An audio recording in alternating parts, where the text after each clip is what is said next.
Hey, hi, and hello, everyone. Anthony Fantano here, internet's busiest music nerd. I hope you are doing well. You have probably seen, you've probably noticed that we have officially begun 2022 List Week with a goofy little thumbnail, I might add. Starting List Week, just before the week of the holiday Christmas is really the latest that I can feasibly do it most years, just because of, how busy that time tends to be.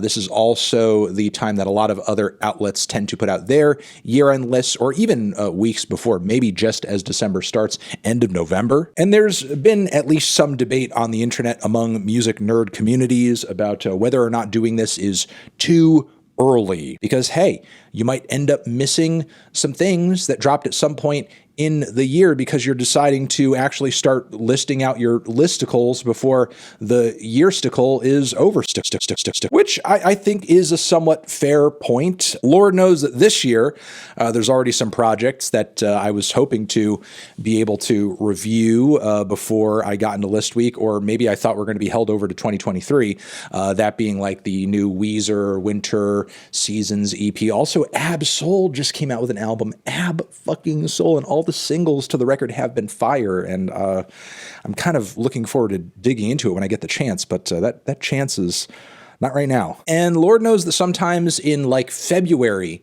of a new year, I will sometimes discover an album that dropped like the spring of last year, and I'll love the hell out of it, and I'll wish I will have reviewed it at that time and gotten it into my list. But I still kind of will take a break and review it at that time if I'm really enamored with it, and I think it deserves some more attention. So it's not like a total loss or anything. With that being said, in an ideal world, I guess everyone making a list of the best music of the year would be 100% conscious of everything that came out that year, so that they could make an accurate assessment of everything that had been released, and its relative quality level to everything else that was released. But again, that would only happen in a perfect world. Unfortunately, we live in an imperfect world where no matter how hard you try, especially in the information age, you will never be fully aware of every single thing coming out that is good and is worth your time, because much of the music that you listen to and get exposed to, even the music I cover,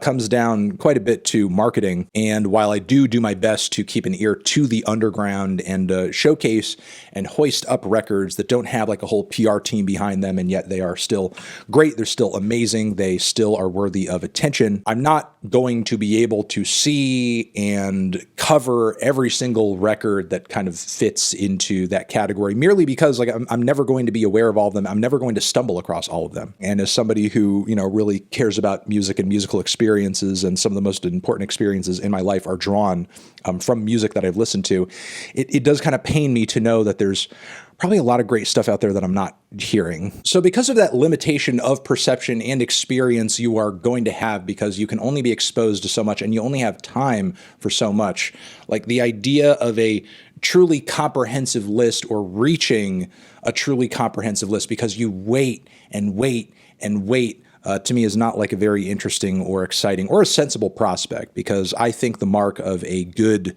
list for an end of the year anything, not only, yes, does it have to cover a lot of bases, not only should it reflect some interesting taste, not only should it effectively relay to the audience some albums that they should be turned on to, but on top of it, I think timeliness is a factor as well. So I think there has to be some give and take there, honestly. And if you vibe with that statement and that sentiment, you may say, well, why not give us time all the way till the start of next year? I mean, there is kind of one little thing, and that is the holiday season. Like, look, nor did you, nor did anybody who works in the music industry on the writer's side decide that we need to live in a culture where one of the biggest holidays of the year is happening at the very end of the year. I don't think we are being done a disservice as music fans and aficionados by, getting our lists at the start or the middle of December. It's just kind of whatever. Music writers are barely being paid as it is. Why do you want them to be forced to have to think about whatever the hell the best albums of the year are over the course of a holiday with their family? They're trying to chill out and spend time with mom and dad and their siblings and maybe their children. Their 7 children, in fact, and their oldest daughter, Anthony Jr., they're starting to worry a little bit about them because their latest report card has not come back with good grades. So again, if you ask me, are we coming out with year-end lists too early?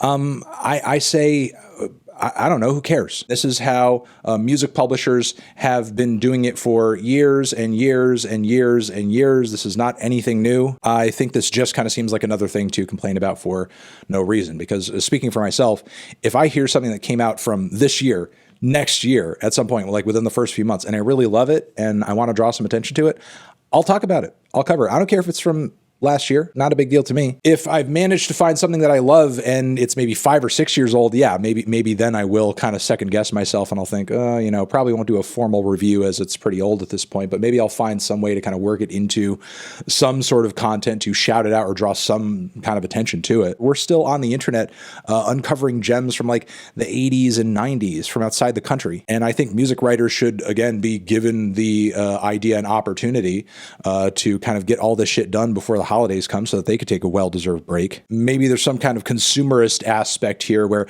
gotta let people know what was really good throughout the year. So if anybody's doing any music shopping, they could buy some music from some artists. So what? That's good. That's good. Support artists by grabbing their merch and shit. Cool. What about artists who want to get attention on their projects? They fucking know when list weeks are. They know what happens at the end of the year. They're music fans. They're musical artists.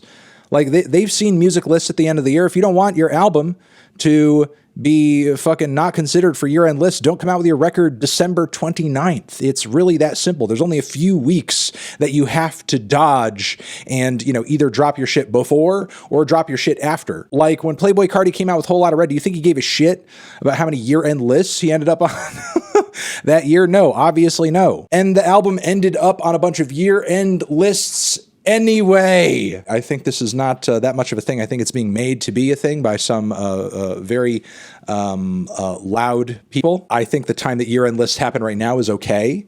If it was going to happen at any other time, I would say maybe first few weeks of January are preferable. But again, who wants to have those lists in their mind over the course of the holidays? Often these lists and articles and so on and so forth are being worked on just before, right up until the holiday season by a lot of publications. Holding off that process, I fear, because of just bad management and not really any kind of concern for employee well-being, would probably find ways to extend that work beyond that point. And again, if artists have an issue with this, which I can't really name too many artists whose career was made by being on a year-end list, because most publications, the top records, the most sought-after spaces in their year-end lists are usually very well-known and very popular albums that a lot of people have been listening to over the course of the year. Year-end lists are not usually the type of place where you see a lot of publications like building up some underground hype. But again, if artists have an issue with this, there's lots of times and ways to